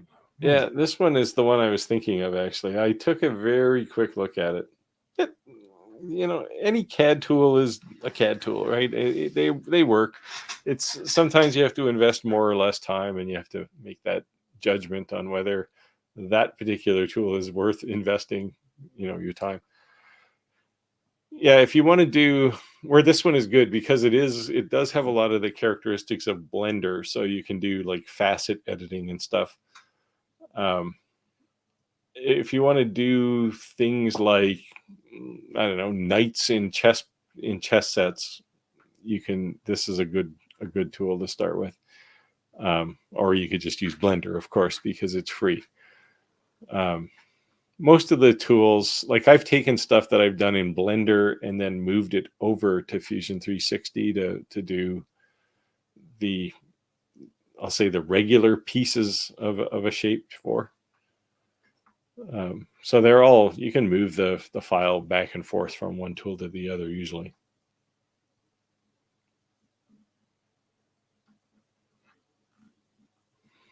Yeah, it's not as good for laser files. It's good for CNC though.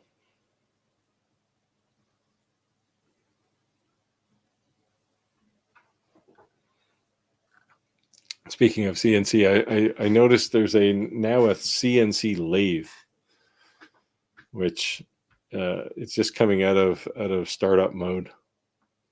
Forget the name of it. I'll find it, but it will do. That's fair.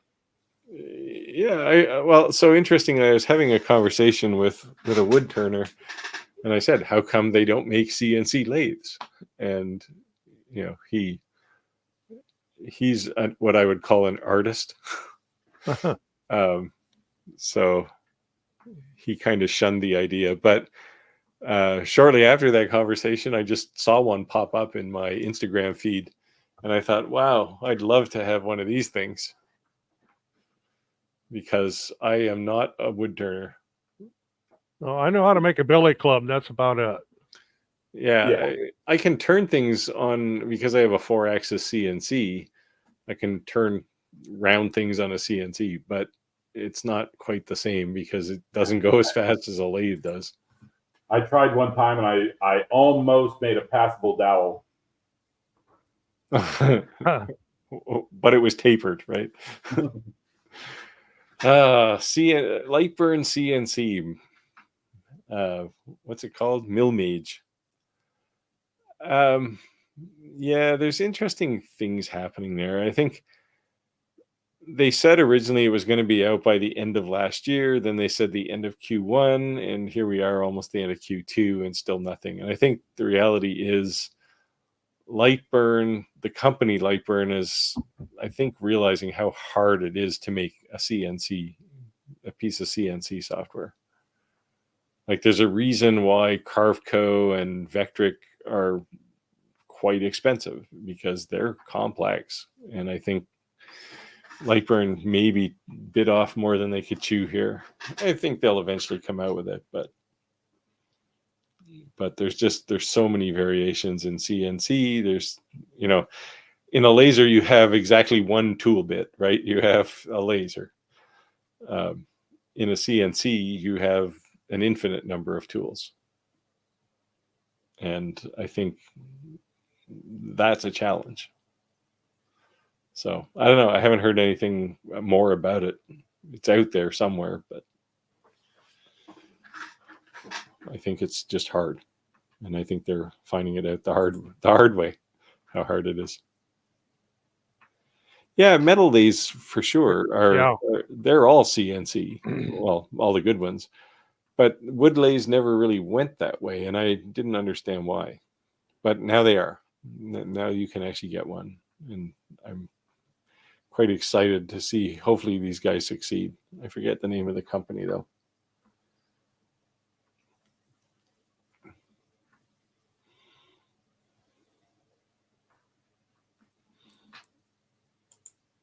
I might be able to find it.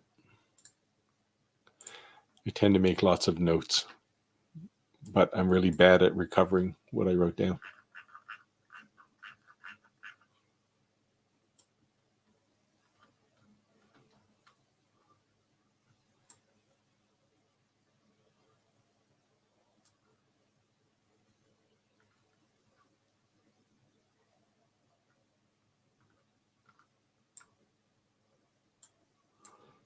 I am never going to find it, but I'll dig it out. Anyway, it's out there, and it seemed to be, well, I'll say, quote unquote, a reasonable price, but it's still in the thousands.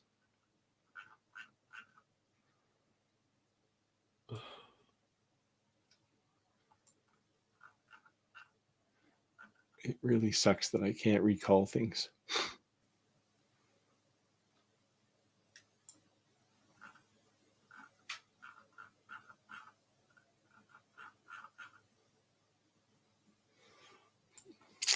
Lost to the ages. Sorry.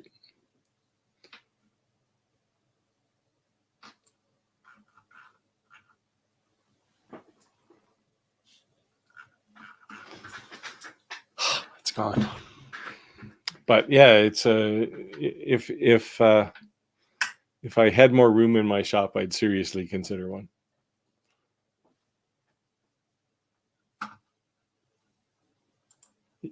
Yep, you can get a rotary for a CNC. I posted a short on my channel, I don't know, a couple of weeks ago on my over-engineered raising and lowering rotary on my CNC. It actually lowers down into the table, and then I can put a cover on top of it, and it just becomes part of the regular workspace. I have made chess sets with my CNC, and they come out quite nice. But it takes a long time, a lot longer than it would on a lathe, except for the knight. The knight is probably faster to do on a CNC because you don't have to hand carve things.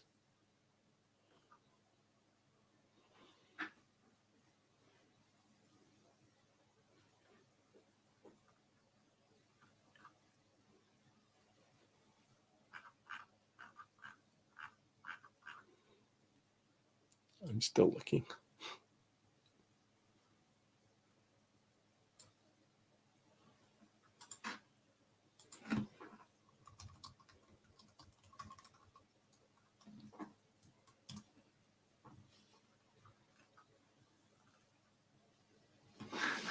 There's one fly in the room here that is driving me absolutely nuts.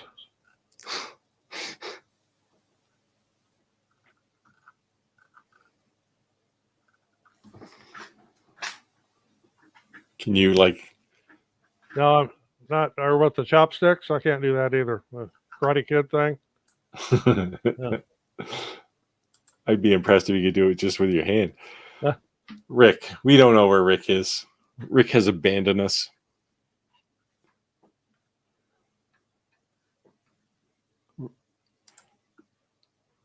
We're going to publicly shame him next time he's online. And he still hasn't responded.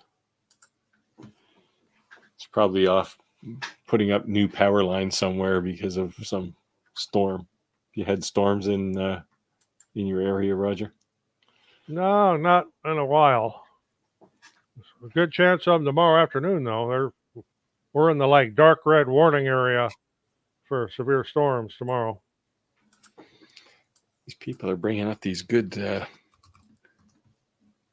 sources.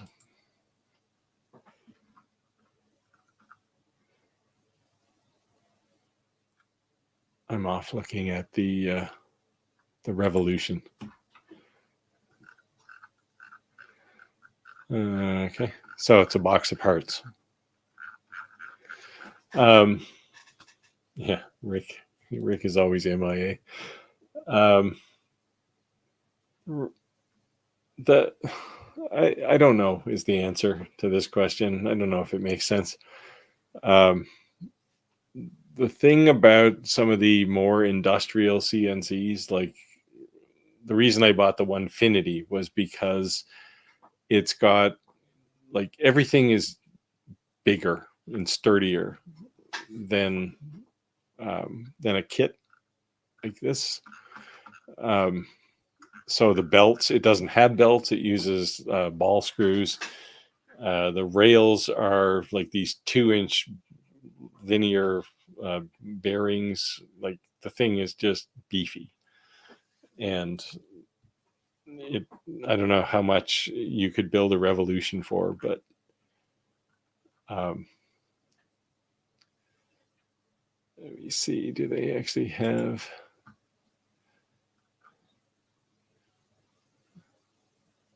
Interesting. It's a kit, but it's sold out. You should be able to cut all of these parts from.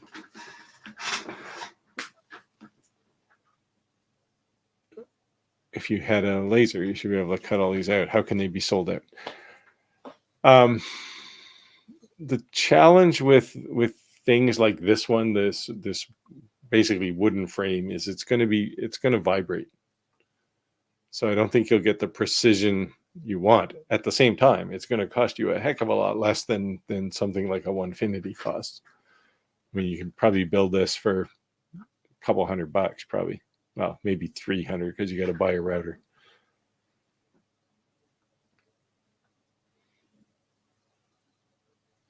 Be interesting to build, just to say you built one.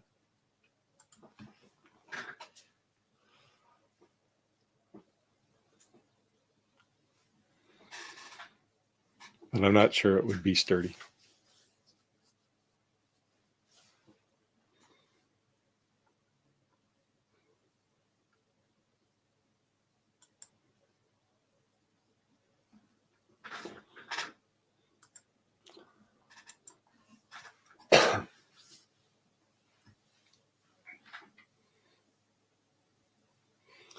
Other questions? Oh, here we go. Yeah, the Sane Smart and CNC Labs. There's also what is it, Fox Alien? There's quite a few in the same price range, and they're all pretty sturdy. Well, I've got the Sane Smart 3018 Pro Ver and the Sane Smart Reno 4040. Then I have an Analex 3030. And I think that Analex 3030 actually weighs more than the Sane Smart Reno 4040. That thing is really heavy. And it's all linear rails. I mean, it's well built. Of course, the Reno does a good job too. I haven't had any problems using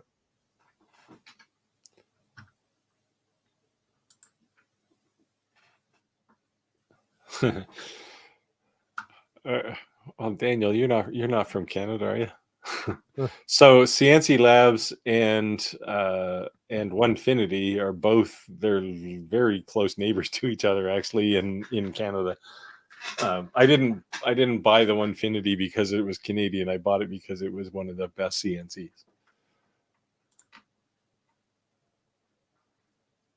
Well, we're gonna have to get after Rick, find out what's Yeah, his schedule is. yeah, we're gonna have to cut his pay.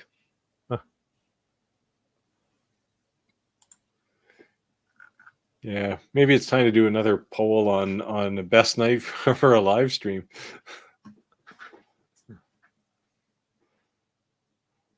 All I know is my wife complains about our live streams on Wednesdays because it's the middle of the week, and she liked Fridays because she could just decompress. I my can't. wife is bowling, so I get the computer. I can't do Fridays in the summertime because we're gone every Friday. Yeah. Well, maybe we have to have a seasonal schedule then.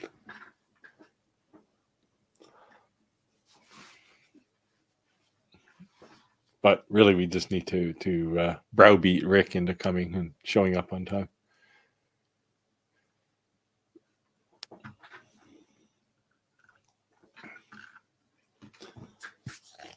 Time is it? Yeah, we got about 8 minutes left. Now's the chance. We soon have to do another free draw or something.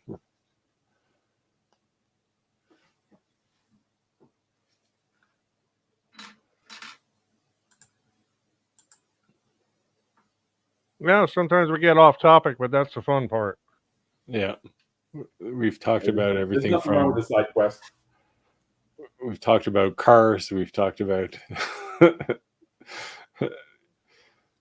careers, jobs. Yeah, I think we'll all send. We should just get everyone to send a message to Rick to say, "Hey, man, we miss you."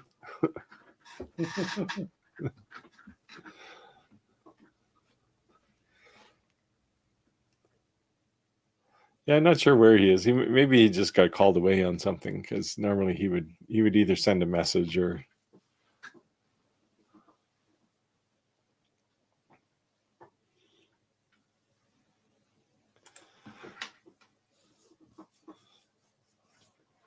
Well, feel free to participate in the random conversation. Yeah. I'm actually really eager to get my my tool changer in use. I got a post processor from the Rapid Change guys for VCarve now, so I'm quite excited to get things going. I was hoping to have it running today, but I ran out of time. Too many paying projects in the way.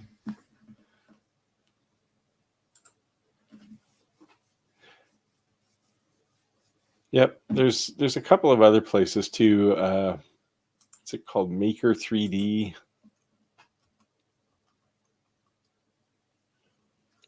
I forget. I mean, as far as parts go, you need some good extrusion. If you're making it out of aluminum, you need probably linear rails and a couple of belts, a few stepper motors, and a controller. The controller is probably the most important thing, actually. The Masso is a nice controller, but it sure ain't cheap. But if you look at, well, the Buildbotics one is the one that the regular Onefinities use. It's available from Buildbotics. And it's relatively cheap. The parts are all there. Like it's like building a laser. You can buy all the parts off the shelf.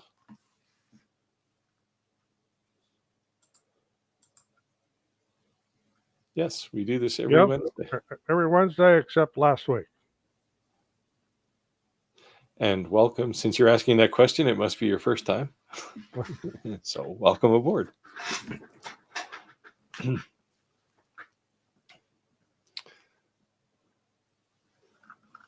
Any last comments or anything? Fire away. We got a few minutes left here.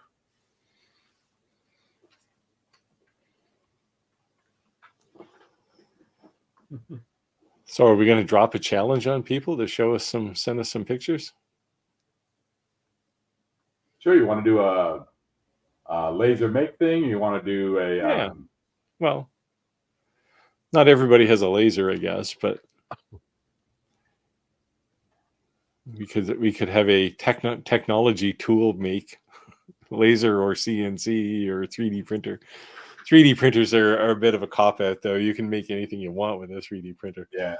Well, so you pick a wooden thing and say, make it. So you can CNC it, you can laser it up, you can use your hand tools on it. I would probably say you probably do all of the above. Yeah, I think the more the better. Yeah.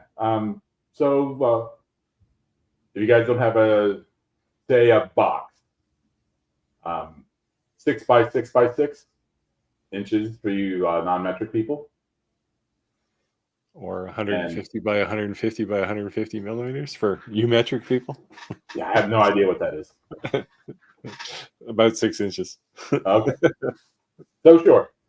And and then just do it up. Use whatever tool comes to hand, whatever wood you want to use, and send the pictures into one of your channels. And you pick the top 2 or 3 or 4, whatever that comes into your channels, and throw them up on the video in a month? A month? Well, everybody expects me to do everything in a day. Yeah, that'd be kind of like my schedule, trying to get something done. You get it done tomorrow, yeah, I'll get it to in about a month. Well, see the one. I mean, so here's the thing: if you spit it out on a laser and cut it all up and glue it off and you're done, someone who spends some time on it, embossing it and putting on fretwork and doing all kinds of fancy to it, they're going to do it better. They might have a nicer looking product than someone that just makes a cube. And you can't do that overnight. Yeah. Well, yeah. I'm willing to give people a couple of days. That'd take me a couple of days. Let's say 2 weeks. Let's say 2 weeks. Okay, 2 weeks. I know it's summertime, so instead of a day, we'll give people 2 weeks. All right, 2 weeks. Something that's 6 by 6 by 6 cube. Do it up with whatever tools, and inside fancy, outside fancy, however you want to make it, and then send it into might as well be your 2 channels, right? You guys have mailboxes and stuff. My email address is in the description of all of my videos. Yeah. Good recommendations for a CO2 laser. Well, that's a broad question. What's your budget, I guess? Yeah, I mean, I've got a Monport K40, and I mean, it does everything I need it to do, but again, it depends on what you're going to be doing with it. Yeah, I mean, if you want to stay under $1,000, you're looking at a K40. If you want easy to use, you're looking at an F1 Ultra. If you want big workspace, you're looking at oh, sorry, not an F1 Ultra, a P2, an X-Tool P2. If you want a big workspace, then you're probably looking at one of the bigger Mon ports. Like, there's just so many variations here.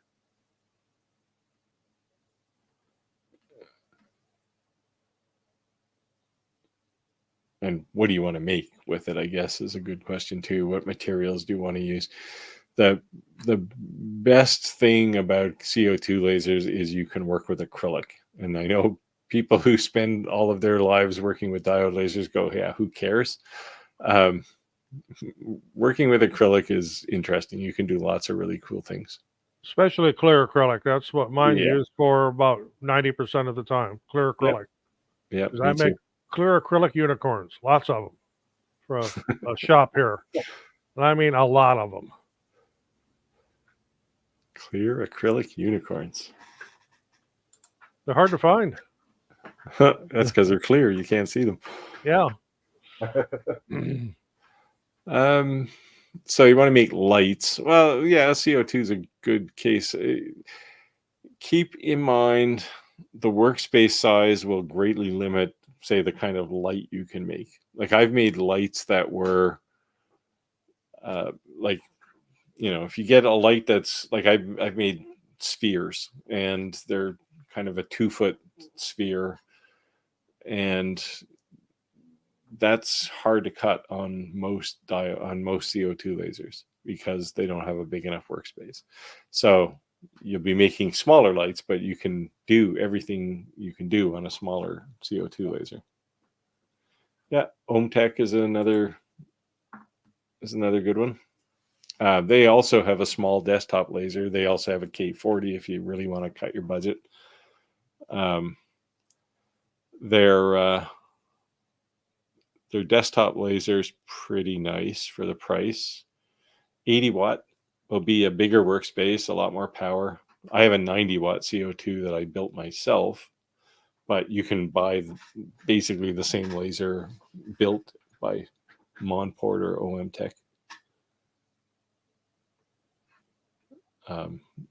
They'll be cheaper, certainly, than something like a Creal or an X-Tool P2. But, and again, just my opinion, the P2 is the best CO2 laser I've used.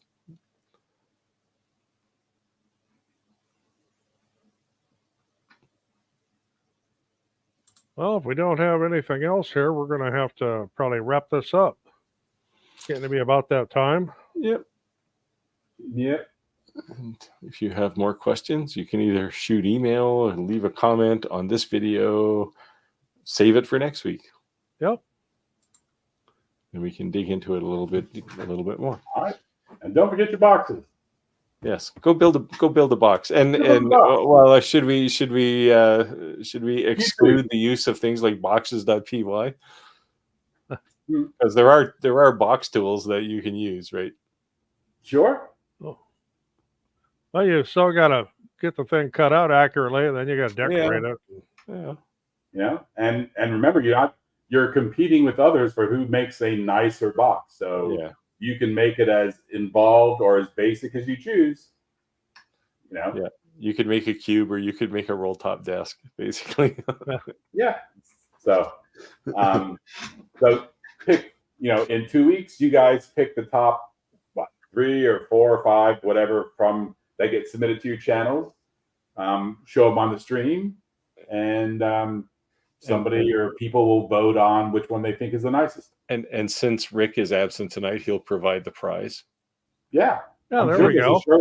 There's a shirt or a self-involved coin. Yeah.